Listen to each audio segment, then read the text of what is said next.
예산이 엄청난데? 와, 씨, 하네스. 아. 什么？韩国也开始拆比亚迪了？这不是借来的车，也不是厂家送车，是韩国那边直接自己买了一台比亚迪，然后动手拆解。 캘리퍼는 어디 거냐? BYD 뭐라고 적혀있는 드래곤 칼? 하던 놈이 뜨거워지면 일로 보내서 식히고 식은 걸 다시 보내주고 얘를 또 뭐 다른 쪽 라인으로 보내고 엄청 복잡한 전체 컨트롤하는 거예요. 아, 쿨링 시스템이네요. 네, 클링스 더블 메이저 现场没人欢呼，没人吐槽，只有一种非常微妙的气氛。原来中国车已经干到这一步了，他们拆的还不是比亚迪，最便宜的车是汉。中国车最可怕的地方，从来不是卖得多，而是开始让对手拆着拆着，连笑都不敢笑了。 다인 오디오라고 적혀있네. 이런 케이블도 중간중간에 이렇게 흡음재 처리를 해놨어. 레틀노이즈를 막기 위해서 케이블 다 마감을 이렇게 해놨네. 아, 아주 인기 있어 그냥. 요게 라이다. 네, 라이다 모듈. 묵직하네. 네.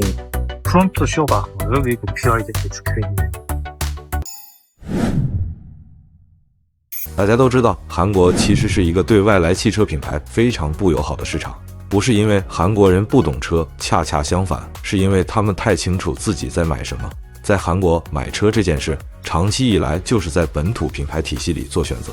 现代起亚几乎覆盖了从最便宜的代步车到中高端家用的全部区间。对绝大多数普通家庭来说，买车不是全球选一辆，而是在本土品牌里挑一辆合适的。也正因为这样，外来品牌想在韩国活下来本身就很难，尤其是亚洲外来品牌几乎没有任何情感优势。所以，当比亚迪真正宣布进入韩国市场的时候，很多人的第一反应不是期待，而是怀疑中国车真的能在韩国卖得动吗？但接下来2025年发生的事情，很可能会让不少人重新思考这个问题。如果把时间拨回到比亚迪刚宣布进军韩国的时候，说实话，大多数韩国人并没有太当回事。不是没听说过这个名字，而是根本没把它和在韩国卖得动这件事联系起来。在韩国人的认知里，中国车长期处在一个很尴尬的位置，你可能知道它存在，但不会认真考虑买它。尤其是在韩国这样一个本土品牌极度强势的市场，现代和起亚几乎覆盖了从低端到高端的所有区间，再加上德系、美系品牌多年经营，外来者想挤进来本身就不是一件容易的事。所以，当比亚迪真正开始在韩国卖车的时候，很多人心里的预期其实很低，大概就是那种试试水卖不了多少，存在感不会太久的判断。但2025年结束之后，情况开始变得有点不一样了。因为这一年，比亚迪在韩国实打实卖出了6000多台车，这个数字如果放在中国，确实毫无讨论价值。但你一旦把场景切换到韩国，而且加上几个前提条件，它的分量就立刻出来了。这是比亚迪进入韩国乘用车市场的第一年，它是纯进口身份，没有本地生产，没有政策倾斜。这是一个对新品牌极度保守，对本土品牌高度忠诚的市场。在这样的背景下，6000多台已经不再是象征性存在，而是一个明确的信号，有人在买，而且不止一小撮人。更关键的一点是，比亚迪在韩国2025年的销量走势，并不是那种开局热闹后面归零的节奏，相反，它是越到后面卖得越稳。到了下半年，比亚迪已经多次出现在韩国进口车的月销量榜前列，甚至在个别月份直接冲进前5。注意，这里说的是所有进口车，不只是电动车。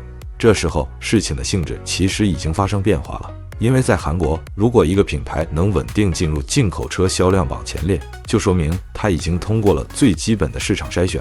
那问题自然就来了，比亚迪凭什么？很多人第一反应是价格。确实，比亚迪在韩国的定价策略非常清晰，不追求溢价，也不玩高端叙事，而是把核心优势放在一个词上：划算。但你如果真的去看韩国市场的实际售价，会发现它并不是靠极端低价在冲量，而是一种很微妙的状态。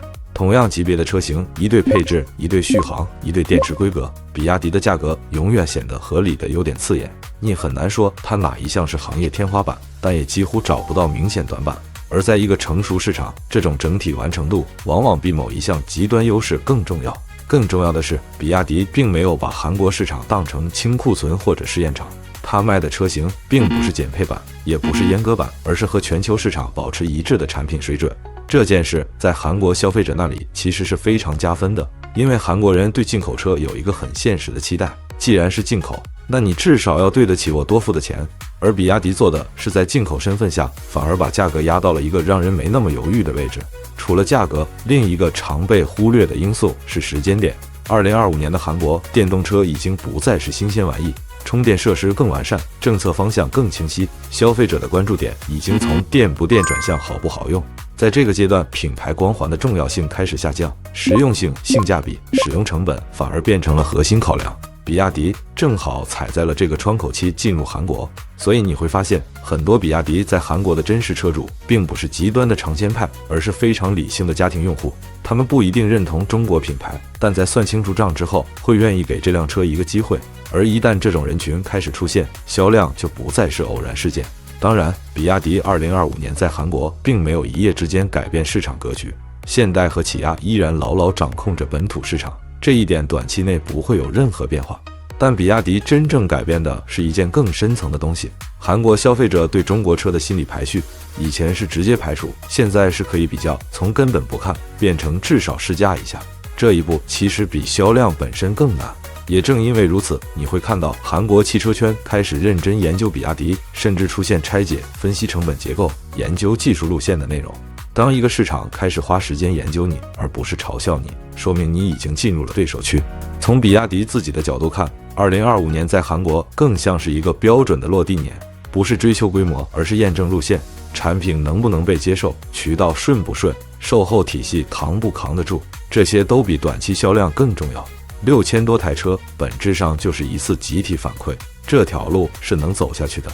所以你再看比亚迪对韩国市场的后续规划，就会发现它的语气明显提高，1万辆以上不再是幻想，而是基于2025年真实节奏的推算。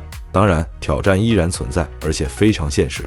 品牌认知的天花板，未来可能出现的针对性竞争，以及韩国消费者一贯的挑剔，都会考验比亚迪的耐力。但至少在2025年，比亚迪已经完成了一件很多中国车企以前没做到的事，不是被当成新闻，而是被当成商品。当一个品牌在异国市场开始被认真比较、认真购买、认真讨论的时候，它就已经站在了真正的起跑线上。而这正是比亚迪进军韩国之后，2025年销量背后真正值得被记住的地方。